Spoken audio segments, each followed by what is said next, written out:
오늘 함께 나눌 말씀 예레미야서 12장 1절에서 17절 말씀입니다. 예레미야서 12장 1절에서 17절입니다.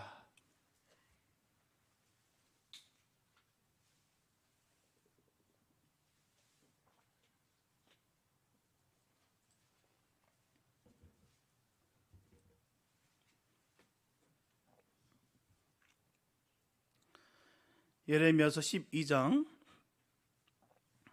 1절에서 17절 말씀입니다. 주님의 귀한 말씀 우리 한 목소리로 함께 합독하시겠습니다. 시작. 여호와여, 내가 주와 변론할 때에는 주께서 의로우시니이다.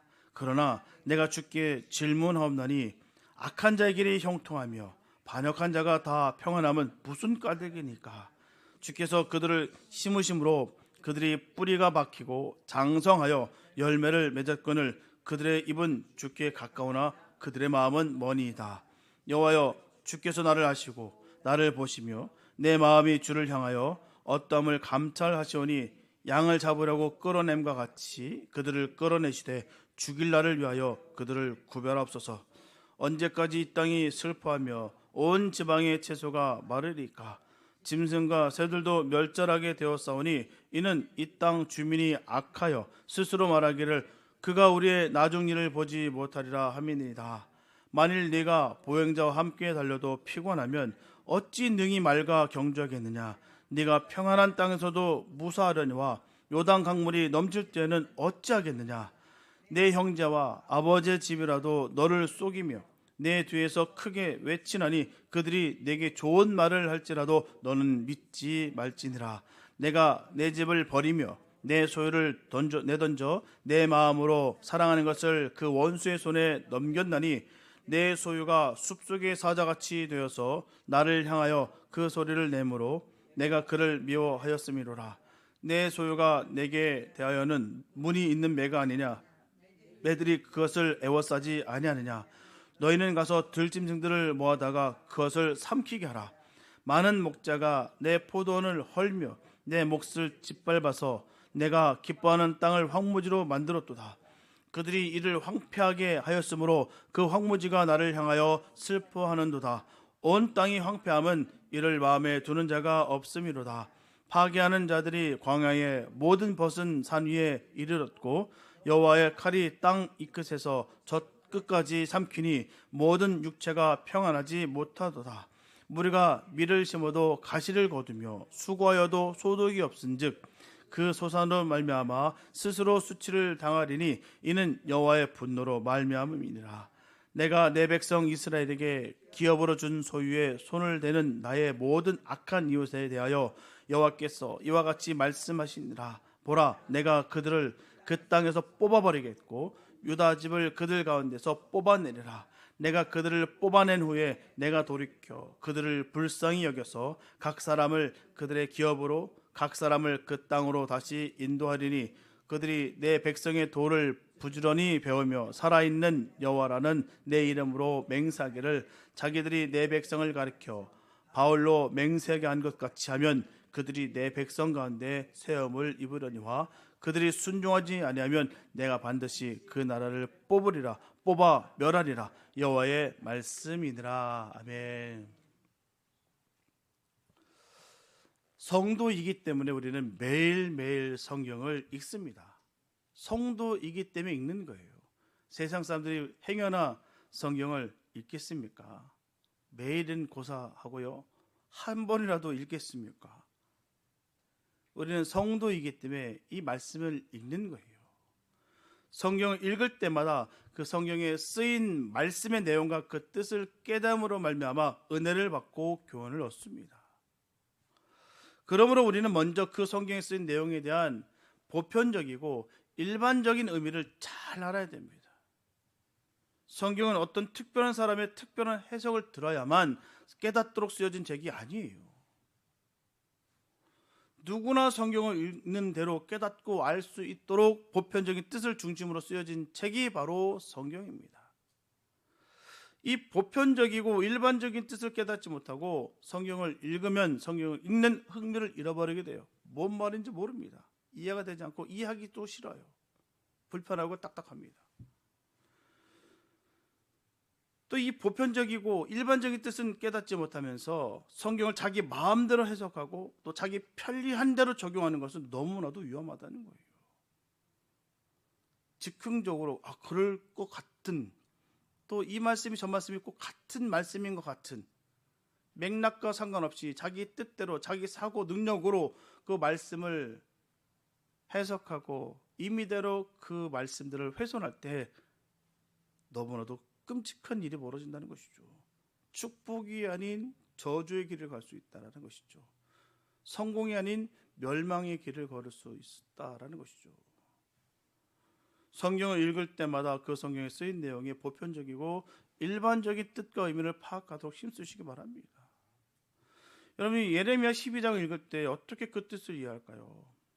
여러분의 이해를 돕기 위해서 본문을 설명하려고 합니다. 1절에는 12장의 중심사장 즉 주제가 잘 기록되어 있어요. 여호와여 내가 주님과 변론할 일이 있나이다. 토론할 일이 있나이다. 내가 주님과 토론하기 전에 드릴 말씀이 있습니다. 주님은 의로우시다는 것을 내가 믿나이다. 주님이 하시는 일에는 절대로 잘못이 없다는 것을 내가 믿나이다. 그런데 어찌하여 악한 자의 길이 형통하며 패역한 자가 행복하게 사는 이유가 무엇입니까? 악한 자는 망하고 패역한 자는 멸망을 받아야 마땅하지 않습니까? 어찌하여 악한 자는 나무와 같이 무성하고 패역한 자는 나무에 열리는 열매처럼 저렇게 창성합니까? 이 상이 바로 하나님에 대한 예레미야의 질문이에요. 도무지 이해할 수 없으니까 하나님께 여쭙는 거예요. 아니, 불평을 쏟아놓는 것이죠. 말도 안 되니까. 여기서 우리가 알아야 될 것은요, 예레미야가 하나님에게 질문하고 있는 이 그 악한 사람들이 누구냐라는 것입니다. 그 악한 사람들이 누구냐. 2절에 보면 주께서 그들을 심으심으로 그들이 뿌리가 박히고 장성하여 열매를 맺었거늘 그들의 입은 죽게 가까우나 그들의 마음은 머니이다. 하나님이 심으신 민족, 하나님으로 인해 뿌리가 내리고 창대해진 민족. 그런데 그들의 입으로는 하나님 하나, 그들의 마음은 하나님에게서 먼 민족. 그들이 누굴까요? 다시 예레미야의 말을 들어보시기 바랍니다. 3절에 여호와여 주께서 나를 아시고 나를 보시며 내 마음의 주를 향하여 어떠함을 감찰하시오니 양을 잡으려고 끌어냄과 같이 그들을 끌어내시되 죽일 날을 위하여 그들을 구별하옵소서. 예레미야는 자기는 할 일을 다 했다라는 거예요. 내가 수치도 당하고 모멸감을 당하고 공격도 핍박도 다 했는데도 불구하고 내가 주님 시키신 일 정직하게 진실하게 다 했습니다. 할 말 다 했다는 거예요. 주님께서 뱉어내라 갔던 그들에게 쏟아 부었던 그 복음의 말씀을 다 전했다라는 것이죠. 핑계 대면서 이리저리 꼬지 않고 바로바로 역설적으로 바로바로 직설적으로 전했다라는 것이죠. 수많은 그로 인해서 얼마나 공격을 받습니까? 죽을 고비를 넘기면서 말입니다. 다 했습니다. 그렇게 전하는 거예요. 그래서 하나님이 아시는 바라고 했어요. 아시죠? 내가 하는 거 다 아시죠? 다 보셨잖아요. 하나님 말씀하시는 건 내가 다 했잖아요. 아시죠? 그런데도 그들이 반역하고 패역했으니 이제는 인정사정 볼 것 없이 짐승 잡듯이 잡으라는 말이에요. 보란 듯이 내 눈앞에서 그것들 싹 다 정리하시옵소서. 제사에 쓸 양을 잡듯이 그들을 끌어내서 죽이는 것이 마땅하다 라는 말입니다. 얼마나 당했으면, 그죠? 얼마나 내가 주님의 일을 하는 데 있어서 핍박받고 조롱을 받고 공격받고 진짜 고난을 받았다면 정말 주님 앞에 아주 정말 끔찍하게 그들을 끌어내어 죽이는 것이 마땅합니다. 어떻게 해요? 정말 인정사정 할 것 없이 짐승 잡듯이 말입니다. 하나님. 그렇게 하지 않기 때문에 하늘과 땅과 새와 짐승까지 멸절하게 되었다라고 전하는 것입니다. 인간의 죄악이 극도에 달하면요, 하나님이 하늘을 닫아 비를 내리지 않습니다. 하늘에서 비가 내리지 않으면 채소와 곡식이 자랄 수가 없어요. 채소와 곡식이 자라지 않으면 새와 짐승이 살아남을 수가 없습니다. 그런데도 그들은 말합니다. 그가 우리의 결국을 보지 못하리라. 즉 예레미야야, 네가 아무리 떠들어제껴도 너는 우리의 결국을 바로 장성하려는지 멸망하려는지 보지 못할 것이다. 내 목숨은 우리 손에 있다. 얼마나 정말 깐족거리고요, 얼마나 정말 비우상하고요, 화가 나지 않겠습니까? 맞아요. 그들의 힘이 있으니까요, 권한이 있으니까. 네가 아무리 떠들어 봐도 소용없어. 너는 우리의 결국을 못 봐. 왜? 네 목숨은 우리가 쥐고 있어. 오늘 당장이라도 너를 죽일 수도 있어, 살릴 수도 있고. 그래서 이와 같이 하나님과 하나님의 선지자들을 무시했어요. 여기까지가 예레미야가 하나님께 변론한 말입니다. 그 다음 5절부터 17절까지에는 예레미야 질문에 대한 하나님의 대답이 기록되어 있어요. 먼저 하나님은 예레미야를 위로하고 격려했습니다. 5절과 6절에 보면 내가 보행자와 함께 달려도 피곤하겠거든 어찌 말과 경주하겠느냐. 내가 평안한 땅에서는 무사하려니와 요단의 창이란 중에서는 어찌하겠느냐. 다시 말씀드리면 지금까지 너는 보행자와 달리기 하듯 했으나 이제부터는 말과 경주하듯 하리라. 지금까지 너는 평안한 땅에서 무사하게 지냈으나 이후부터는 요단강이 넘치듯 하는 이 환난을 당할 것이다. 지금까지는 이웃과 고향 사람들에게 배신을 당했으나 이후로는 내 형제와 내 아비집이 너를 속이고 박대할 것이다. 그들이 내게 큰 소리를 치고 그들이 내 귀에 좋은 말로 꿰어도 너는 넘어가지 말라.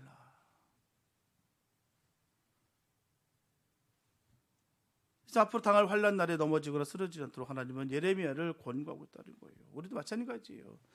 지금의 우리 신앙들 지켜볼 때 있어서 말입니다. 힘들고 어려웠어. 지금까지 내가 신앙 지켜왔던 거 참 곤욕스럽고 참 내가 이 순간은 정말 넘기지 못할 수많은 고비들이 있었어. 우리 스스로는 그렇게 판단하고 그렇게 계산하나 하나님 보시기에는 아직도 그냥 평탄한 보행자의 달리기와 같다는 것이죠. 말과 경주하듯 해야 되는데 우리 스스로는 아직도 보행자와 달리듯 또 고향에서 편안한 사람들과 그냥 이렇게 저렇게 부딪히고 충돌이 있었으나 그냥 그럭저럭 다 살 수 있는 그런 환경이 조성됐던 곳이었다는 것이죠. 그렇게 우리는 생활했으나 하나님은 그 너머를 바라는 것이죠. 어떤 환난이 임한다 할지라도 우리는 그 환난을 견딜 수 있기를 지금부터 준비하고 훈련돼야 된다는 거예요. 편안하니까 좀 나아지니까 깔아지는 것이 아니라 더 질지 허리띠를 더 졸라매고 더 달려갈 준비를 해야 된다는 것입니다. 그래야 믿음 신앙 지킬 수 있어요. 많은 분들이 왜 타락하고 왜 넘어질까요? 그분들이 다 바보라서요, 다 실력이 부족해서 아닙니다. 느슨해져서 그런 거예요. 방심해서 그렇습니다. 나는 내 스스로는 지금 잘 예수 믿고 있다라고 착각 속에 있기 때문에 그래서 그 방심한 틈을 타서 사단에게 넘어지고 쓰러지는 거예요. 그래서 주님은 넘어지지 말아라. 달콤한 말에도 속지 말고 여러의 환경 속에서 거친 그 상황 속에서도 결코 포기하지 말고 힘차게 달려가라. 주님은 우리에게 말씀하고 계신 것이죠. 그리고 7절에서 13절에는 이 패역한 민족이 장차당할 환난에 대해서 말씀하고 있어요. 내가 내 집을 버리리라. 내가 내 산업을 내어 던지리라. 내 마음에 사랑하는 것을 대적의 손에 붙이리라. 내 사랑하는 산업이 내게 대하여 삼림의 사자처럼 달려드는 고로 내가 내 산업을 미워하였다. 내게 대한 나의 산업은 문이 있는 매가 아닌가. 문이 있는 매라는 것은요, 화려하고 사치한 육식조를 가리킵니다. 육식을 먹는 새. 보통 새는 곤충을 잡아먹죠. 근데 육식조, 바로 짐승을 이렇게 사냥해서 먹는 새를 말합니다.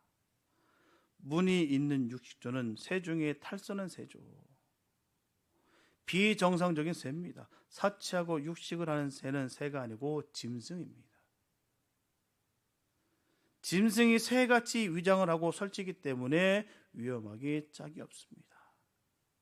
하나님은 이 무늬 있는 새를 들짐승에게 잡아먹히게 하겠다라고 말씀하셨어요. 또 비유로 말씀하시기를 목자들이 내 포도원을 짓밟아 황무지로 만들리라. 온 땅이 황무하되 이를 한탄하는 자가 회개하는 자가 없으리라 라고 말씀하고 있어요. 또 말씀하시기를 파멸케 하는 자들이 광야와 벌거벗은 산 위에 이르렀고 여호와의 칼이 땅 이 끝에서 저 끝까지 삼키리니 무릇 혈육 있는 자가 평안치 못하리라. 또 말씀하시기를 백성들은 밀을 심었으나 가시를 거두고 수고하였으나 소득이 없으므로 수치를 당하리라. 이 모든 재앙은 하나님이 진노하신 결과였어요. 보다 견디다 못해 하나님께서 징계하셨다는 것이죠. 이런 환난은 어느 시대에 일어난 무슨 일을 가리킬까요? 예레미야는 유다 말기에 요시야 시대 선지자였어요. 그는 유다의 멸망이 가까웠다라고 선포했습니다. 유다는 바벨론의 포로로 잡혀가야 산다라고 외쳤어요. 시대 정신과 맞진 않죠. 유대 민족들에게는 결코 이율배반적인 말입니다. 아니 바벨론의 포로로 잡혀간다는 게 말이 돼. 자결하면 자결했지. 아니 어떻게 저 이방 땅에 가서 잡혀가란 말이야. 어떻게든 견디고 또한 하나님이 우리를 지키시는데 어찌 감히 우리를 잡아갈 수 있어. 그렇게 전하고 그렇게 믿고 있는 그들의 신앙적인 바탕인데 예레미야는 바벨론의 포로로 잡혀가야 우린 산다. 하나님이 그렇게 하라고 했다라고 전하고 있는 거예요. 하는 백성들은 예레미야를 듣지 않죠. 예레미야를 구박하고 멸시합니다. 그 결과로 하나님이 진노하셨어요. 그 말이 예레미야의 즉흥적인 말이 아닌 하나님의 말씀을 전했기 때문에 그 말은 하나님의 말씀이에요. 아무리 시대 정신에 맞지 않고 그들이 보편적인 가치가 틀리다 할지라도 하나님이 그렇게 말씀하신 것은 그 말씀이 진리라는 것이죠. 그래서 그 말씀을 쏟아 부은 거예요. 예레미야는요. 바벨론으로 가야 된다. 그래 우리가 산다. 포로로 잡혀가야 된다. 다 무장해제하라. 이러고 있으니 그들에게는 성이 안 차죠. 전지전능하신 하나님이 우리를 버리지 않는다. 스스로 자화자찬하고 스스로 그렇게 최면에 걸려서 하나님 뜻과는 전혀 상관없이 하나님 계획하셨고 징계하시기로 약속하시고 세웠는데 자기 스스로가 착각 속에 있는 거예요. 부인하는 거예요. 멸시하는 것입니다. 하나님을. 그 결과로 하나님 진노하셨다는 것입니다. 하나님은 바벨론 왕 느부갓네살을 보내서 하나님의 집을 바로 성전을 회파하고요. 하나님의 산업인 바로 유다를 황폐했습니다. 문이 있는 매 같은 유다는 들짐승들의 밥이 됐어요. 그들의 포도원은 이방 목자들이 짓밟아 초토가 되었습니다. 여기까지 상고해 본 대로는 이 예언은 유다 왕국의 말로에 대한 예고요 경고라는 것은 의심할 여지가 없습니다. 그런데 14절 이하에 기록된 말씀을 상고해 보게 되면 이 예언은 단순히 유다 왕국의 말로에 관한 예언과 경고가 아니다라는 것을 우리가 알 수가 있습니다. 이것은 먼 장래에 대한 하나님의 선언이라는 것을 알 수가 있어요. 다시 14절과 15절까지의 말씀을 읽어보면 내가 내 백성 이스라엘에게 기업으로 준 소유에 손을 대는 나의 모든 악한 이웃에 대하여 여호와께서 이와 같이 말씀하시니라. 보라, 내가 그들을 그 땅에서 뽑아버리겠고 유다 집을 그들 가운데서 뽑아내리라. 내가 그들을 뽑아낸 후에 내가 돌이켜 그들을 불쌍히 여겨서 각 사람을 그들의 기업으로 각 사람을 그 땅으로 다시 인도하리라. 여기서 틀림없이 바벨론이 망하고 이스라엘이 포로에서 돌아와서 성전을 건축하고 자기 땅을 차지할 것을 분명히 예고하고 있습니다. 그런데 그 다음 16절과 17절 말씀에 그들이 내 백성의 도를 부지런히 배우며 살아있는 여호와라는 내 이름으로 맹세하기를 자기들이 내 백성을 가리켜 바알로 맹세하게 한 것 같이 하면 그들이 내 백성 가운데 세움을 입으려니와 그들이 순종하지 아니하면 내가 반드시 그 나라를 뽑으리라. 뽑아 멸하리라. 하나님이 이스라엘 백성들을 바벨론의 포로로 잡혀가게 하실 때에는 두 가지 목적이 있었어요. 그 하나는 잡혀간 이스라엘 백성들을 하여금 환난과 시련 중에 여호와 하나님께로 돌아오게 하심이었고요. 또 다른 하나는 이스라엘을 잡아간 바벨론을 하여금 이스라엘 백성들의 도를 부지런히 배우고 익혀 살아 계신 하나님 여호와를 믿게 하는 것이다라는 거예요. 그럼 이 두 가지 목적은 다 이루어졌을까요? 첫 번째 목적, 이스라엘 백성들이 연단을 받고 돌아와서 성전을 짓고 자기 땅을 회복한 것은 이루어졌어요. 그러나 두 번째 목적, 바벨론이 여호와의 도를 배워 회개하고 돌아오는 것은 아직도 이루어지지 않고 있습니다. 아직도 이란, 이라크, 사우디아라비아, 아랍 여러 나라들은 여호와 하나님을 경외하지 않고 있습니다. 그러면 다시 예레미야 12장의 주제로 돌아가 생각해 보시기 바랍니다. 예레미야의 질문, 어찌하여 악한 자의 길이 형통합니까? 어찌하여 패역한 자가 안락을 누립니까? 그게 무슨 연고입니까? 주께서 그들을 심으심으로 그들의 뿌리가 박히고 그들이 장성하여 열매를 맺었거늘 그들의 입은 죽게 가까우나 그들의 마음은 머니이다. 이렇게 되는 것은 무슨 연고일까요? 이 사람들은 하나님을 알지 못하는 불신자들이 아니에요. 하나님의 존재를 모르는 자들이 아니라는 것이죠. 하나님의 사랑과 은혜를 받은 자들입니다. 그 입으로 하나님을 믿고 주여 주여 하는 자들이라는 거예요. 그런데 그들의 마음은 하나님에게서 멀리 떠나 있다라는 것입니다. 이것은 반역이고요, 거역입니다. 아예 하나님을 모른다고 했으면 문제될 것이 없어요. 모르니까, 무지하니까. 아예 하나님의 사랑을 거절했다고 하면 문제될 것이 없어요. 하나님의 사랑과 보호를 받고 하나님을 사랑하고 하나님을 의지한다고 말을 하면서도 불구하고 마음은 하나님에게서 떠나버린 것, 이것은 바로 악 중의 악이요 죄 중의 죄입니다.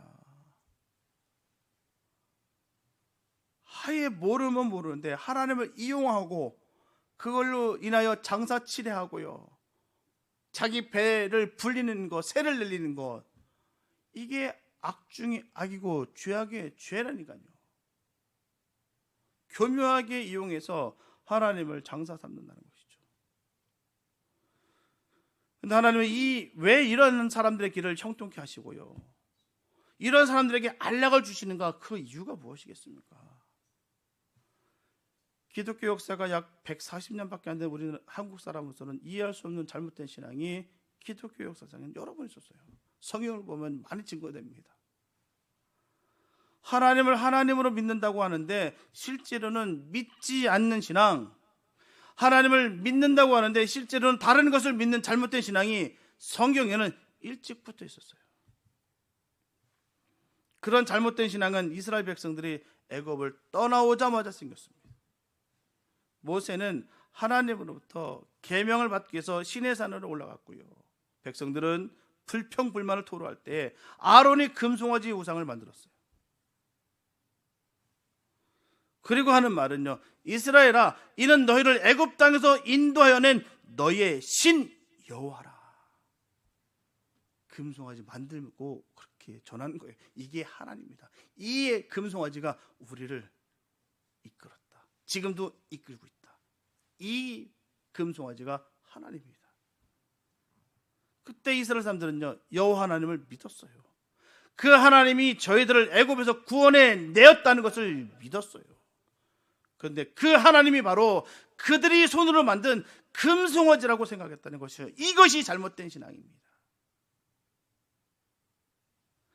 하나님은 하늘에 있는 것이나 땅에 있는 것이나 땅 아래 물속에 있는 것이나 아무 형상이든지 만들지 말고 거기에 절하지 말라고 했어요.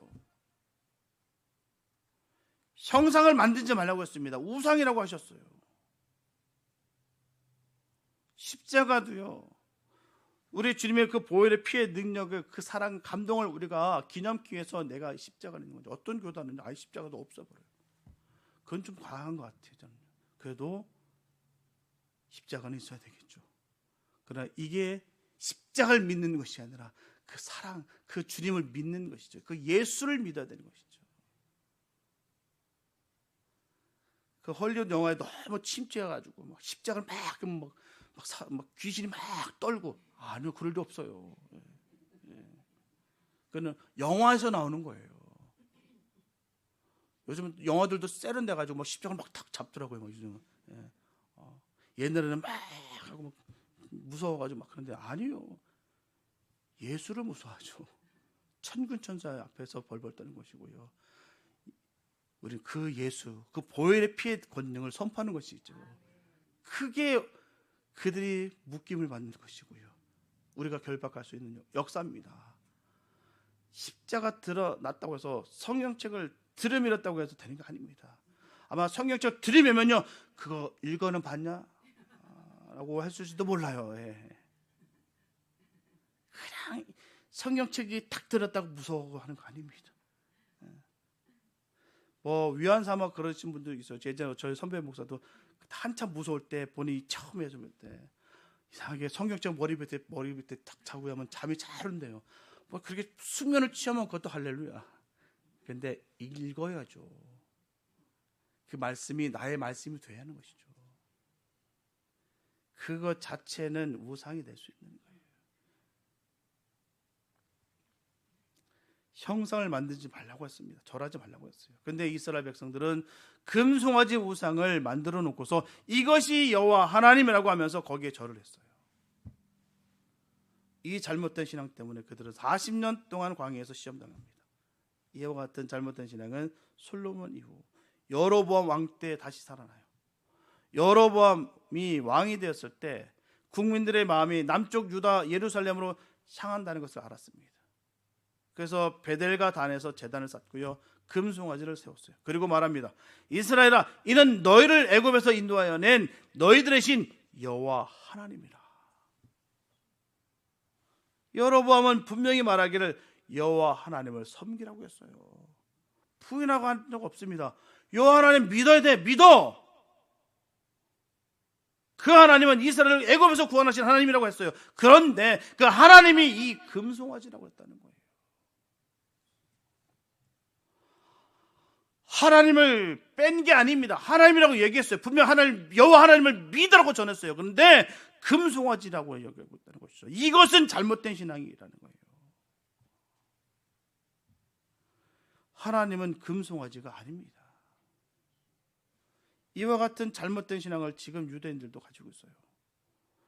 모세를 통해서 율법을 주신 여호와 하나님을 믿는다고 하면서 주여 주여 하면서 하나님이 주신 율법대로 이 세상에 오신 하나님의 아들 예수 그리스도를 메시아로 믿지 않고 있다는 것이죠.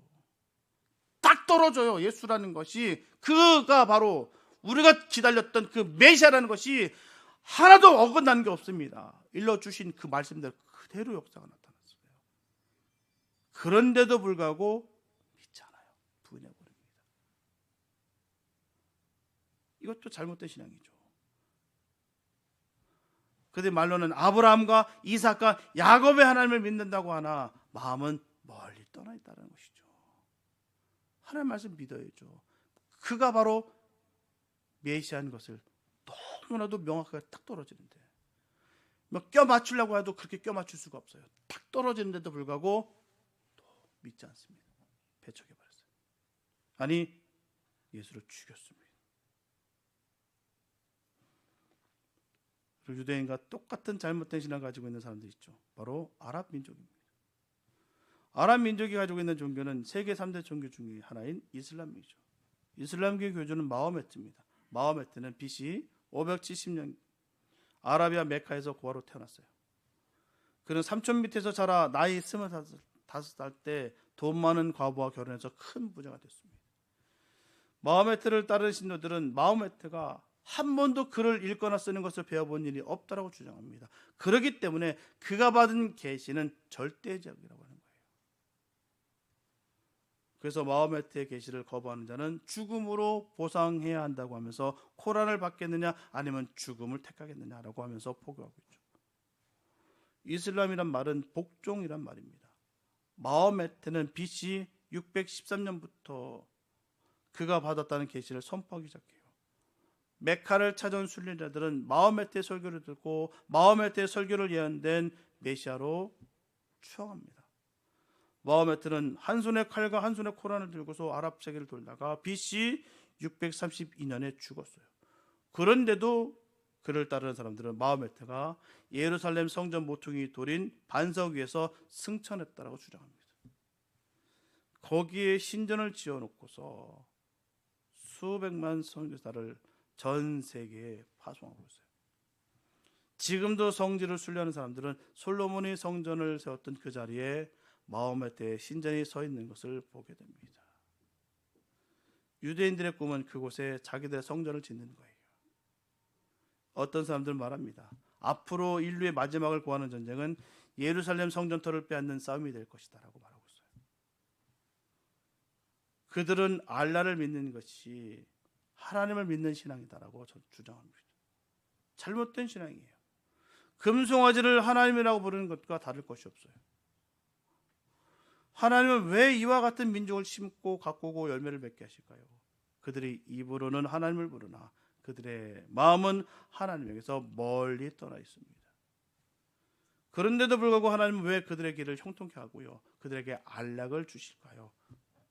페르시아면 전쟁이 왜 일어났을까요? 지금 걸프 지역에 지금 종전을 사인을 두고 있으나 얼마나 치고받고 서로 한 형제다, 또 한 신을 믿고 있다라고 하나 수많은 파가 나눠져 있고요, 서로가 서로를 굉장히 으르렁거리고 있는 곳이 그곳입니다. 복잡한 곳이에요. 그러니 이에 타산에 따라서 그렇게 전쟁이 끊임없이 지금 계속 일어나고 있는 것이죠. 결론적으로 아랍 민족이 살고 있는 사막 밑에 기름 바다가 있기 때문이에요. 아랍 민족이 차지하고 있는 땅은 지구의 8%밖에 안 됩니다. 그 땅 속에 묻혀 있는 기름의 양은 전 세계 기름 생산의 3분의 2가 묻혀 있어요. 아랍권은 약 390빌리언 배럴의 생산량을 보유하고 있습니다. 어마어마하죠. 하나님 왜 아랍 민족에게 이와 같은 부유를 주셨을까요? 그 이유는 무엇일까요? 그들이 하나님을 떠나 패역하면 가시로 치고 돌아오면 자기 백성으로 삼으려고 하시기 때문이에요. 하나님은 택한 백성일지라도 패역하면 치십니다. 유다가 그랬고요, 이스라엘이 그랬습니다. 하나님은 가시로 쳐도 돌아오지 않으면 뿌리째 뽑아버리십니다. 모압이 그랬고요, 암몬이, 애굽이, 로마가 그랬습니다. 하나님이 바라는 것이 무엇이겠습니까? 증오와 탐욕을 버리고서 하나님께로 다시 돌아오는 거예요. 하나님을 섬기는 법대로 하나님만 섬기기로 맹세하기를 바라신다는 것이죠. 아랍 민족이 알라를 버리고 하나님을 믿고 마호메트를 버리고 예수를 메시아로 믿느냐에 달려 있습니다. 그렇게 되는 날 하나님은 아랍 민족으로 하여금 자기 땅의 산업을 누리게 하시고 그 땅에서 나눈 기름으로 세계를 부흥하게 하는 나라가 될 줄 믿습니다. 아랍 민족이 하나님께 돌아오도록 기도하시기 바랍니다. 유대인도요, 하나님께 돌아오도록 기도하시기 바랍니다. 아랍인과 유대인들의 손을 잡고 오직 한 분 여호와 하나님을, 자기들의 하나님을 섬기는 날이 오도록 기도하시기 바랍니다. 예수님은 세계 모든 민족이 하나가 되어서 한 하나님을 섬기는 바른 신앙을 가질 때 세상에 다시 오실 것입니다. 우리 그 목표를 두고서 그렇게 달려가는 거 아니겠습니까? 세계 선교가 왜 일어나고 있어요? 힘들고, 지금 내 옆에서도 사역하는 게 힘들고 어려운데 한두 가지가 아닌데 왜 하겠습니까? 주님 어서 오시옵소서, 마라나타, 그걸 외치면서 주님 오신 날을 갈망하면서 우리가 달려가는 거 아니겠습니까? 그 날이 이루어져야 되는 것이죠. 그 날이 이루어질까 안 이루어질까 의구심이 꽉 찰 수 있겠으나 반드시 하나님은 오십니다. 예수는 반드시 오실 것이고요, 분명히 그날은 오게 될 거예요. 하나님, 그들이 입으로는 하나님을 가까이 한다고 하면서 마음은 멀리 떠났는데도 불구하고 그들을 심고 가꾸고 열매 맺게 하는 그 이유가 있다는 것이죠. 하나님은 의로우십니다. 하나님은 공의로우시고요, 하나님은 의로운 자를 구원하시고요, 하나님은 선을 행하는 자에게 상을 주십니다. 불의한 자를 벌하시고 패역한 자를 멸망하시는 것을 꼭 잊지 마시기 바랍니다. 의로우신 하나님 앞에 설 수 있는 사람이 꼭 되시기 바랍니다. 바른 하나님을 믿어야 되는 것이죠. 우리의 사상과 우리의 욕심과 정욕과 수많은 금송아지를 만들어 놓고서 이것이 하나님이다라고 우리가 스스로 착각하면서 우리가 신앙생활하는 경우가 얼마나 많은지 몰라요. 이런 무지함을 버리시고 철저하게 주님이 명하시는 바 그 뜻을 이뤄나갈 수 있는 우리 모두가 됐으면 좋겠습니다. 그래야 주님이 오시는 그날이 점점 당겨지는 거예요. 1절에도 말씀드렸지만 세상이 너무 썩었어. 주님 오실 때가 곧 다 된 것 같아. 만약에 세상이 썩어서 주님이 오실 날이 당겨질 것 같으면요, 우리는 더 타락해야 됩니다. 더 망가져야 되고요. 세상이 타락해서 주님이 빨리 오시는 것이 아니라 그 딱딱하게 굳은 그 마음들이 열려서 하나님을 다 믿는 그날, 전해지는 그날 주님 오시는 거예요. 그래서 우리는 내 스스로 먼저 바른 신앙을 가져야 되고 바른 하나님을 섬기고 따라가는 것이죠. 아무리 세상 사람들이 나를 핍박하고 조롱하고 공격한다 할지라도 우리는 그 말씀을 바로 선포하고 전하는 것이죠. 내 뜻대로 내 생각대로 내가 원하는 대로 하나님을 믿는 것이 아니라 하나님 기뻐하는 삶을 살아가는 것이죠. 왜요? 하나님은 공의의 하나님 되시기 때문이에요. 우리가 폐역한 삶, 우리가 정말 죄악 가운데 거하면요 망하게 됩니다. 한 번 구원은 영원한 구원을 착각하지 마십시오. 누구든 무너질 수 있어요. 내가 타락하게 되면, 하나님을 부인하게 되면 누구든 무너지게 되어 있습니다. 그 전까지 내가 잘 쌓아놨던 그 신앙의 그 역사함이 한순간에 우르르 무너지는 경우가 얼마나 많은지 몰라요. 그래서 우리는 바른 신앙이 있어야 되는 것이죠. 금송아지를 믿고 있으면서, 금송아지를 내가 칭송하고 있으면서 나는 하나님을 잘 믿고 있다라고 착각 속에 있으면 안 되는 것이죠. 그들도 단 한순간도 하나님을 거역한 적이, 하나님을 부인한 적이 없습니다. 이 금송아지가 우리를 출애굽한 바로 그 하나님이다. 하나님을 믿어라. 이렇게 전했다는 것이죠. 근데 그 하나님은 그 하나님이 아니에요. 허상입니다. 금송아지는 하나님이 아니에요. 물과 피를 다 쏟아내 주신 아들을 바꾸기까지 사랑하신 그 하나님, 그 하나님이 진정한 우리의 아버지 되시고요, 그 하나님이 우리의 구주가 되십니다. 그 하나님을 전파해야 되고요, 그 하나님을 선언하고 전하는 것이죠. 우리는 잘못된 신앙에 빠져서 허우적거리는 인생이 아니라 옳은 신앙 속에서 오직 하나님을 선포하며 나가면서 승리의 삶을 이룰 수 있는 복된 삶을 살아내야 될 줄 믿습니다. 사랑하는 성도 여러분, 우리가 살아가는 세상은 때로 예레미야가 탄식했던 것처럼 악인이 너무너무 형통하고 폐역한 자가 오히려 평안을 누리는 이런 모순투성이처럼 보입니다. 승승장구하는 것 같고요, 술술 풀려나가고 대박을 치는 것 같고 그렇게 보입니다. 그래서 우리는 깊은 절망 속에서 하나님을 향해서 어찌하여 이런 일이 일어납니까? 도대체 무슨 까닭입니까? 라고 질문하며 답답할 때가 많습니다. 예레미야의 이 솔직하고 고통스러운 탄식은 오늘을 살아가는 우리 모두의 질문이기도 합니다. 본문 5절에 보면 네가 보행자와 함께 달려도 피곤하면 어찌 능히 맑아 경주하겠나. 이 말씀은 우리가 현실의 불합리함에 낙심하여서 주저앉아 있을 것이 아니라 앞으로 다가올 더 큰 환난과 영적 전투를 감당할 수 있도록 맑아 경주할 만한 견고한 믿음을 준비하라는 하나님의 거룩한 촉구예요. 우리 자꾸 딴 거 볼 게 없습니다. 내가 정말 어떤 환난이 있어도 내가 하나님을 배신하지 않고 주님을 내가 떠나지 않겠다고 믿음의 거룩한 결단하면서 매일매일 주님을 부르짖고 나가는 것이죠. 어느 한순간 이 모든 것들이 주님을 부인해야만이 내가 이 재산을 내가 보여야 한다, 할 수 있다라고 법령이 떨어질 때 과연 몇 명이나 예수를 따라갈까요?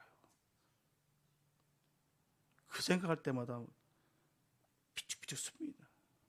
그런 날이 안 올 거라 확신하십니까? 우리 하나님 나를, 이 나라를, 아니요. 우리 말과 경주할 만한 견고한 믿음이 필요해요. 어떤 것일지라도 하나님보다는 귀하게 여기지 않고, 어떤 것일지라도 하나님보다도 더 높게 여기지 않는 그런 사도 바울의 그 고백처럼 배설물처럼 여길 수 있는 그런 믿음이 있어야, 말과 경주할 만한 견고한 믿음이 있어야 어떤 시험에서도, 환난에서도 이길 수 있습니다. 우리가 자초하라는 얘기는 아니에요. 그래서 내가 그 고립되고 스스로 목을 조르면서 그렇게 살라는 얘기는 아닙니다. 하나님도 그걸 바라시는 바도 아니고요. 그런데 당부의 말씀이죠. 네가 보행하는 그 걸음에서도 힘드는데 그 요단강을 어찌 건너가겠느냐. 말과 경주할 만한 그런 견고한 믿음이 있어야 이 모든 시험을 이겨야 될 텐데, 그걸 말씀하고 계시는 것이죠. 내 몸이 힘드니까, 피곤하니까, 내 몸이 불편하니까, 지금 상황이 좀 어려우니까, 또한 이 모든 환경이 그렇게 되니까 거기에 젖어서 될 대로 되라, 망연자실, 그건 신앙과 믿음도 아닙니다. 그게 바로 눈앞의 모습만 바라보고 불평불만 수준을 속에서 머물러 있는 거예요. 뛰어넘어서 시대를 분별하고 하나님의 마음을 품는 성숙한 자리로 나오라는 주님의 부르심에 응답하시기 바랍니다.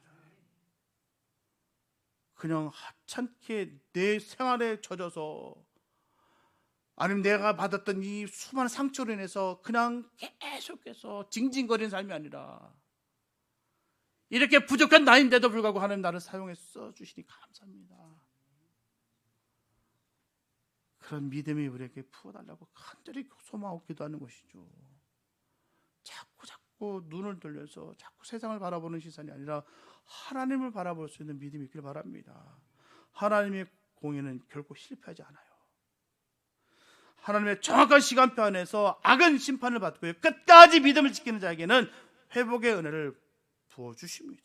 누리게 될 줄 믿습니다. 그러므로 내 삶에 이해할 수 없는 고난과 세상의 부조리 앞에서 무슨 까닭이니까 라는 이 원망의 자리에만 머물러 있지 마시기 바랍니다.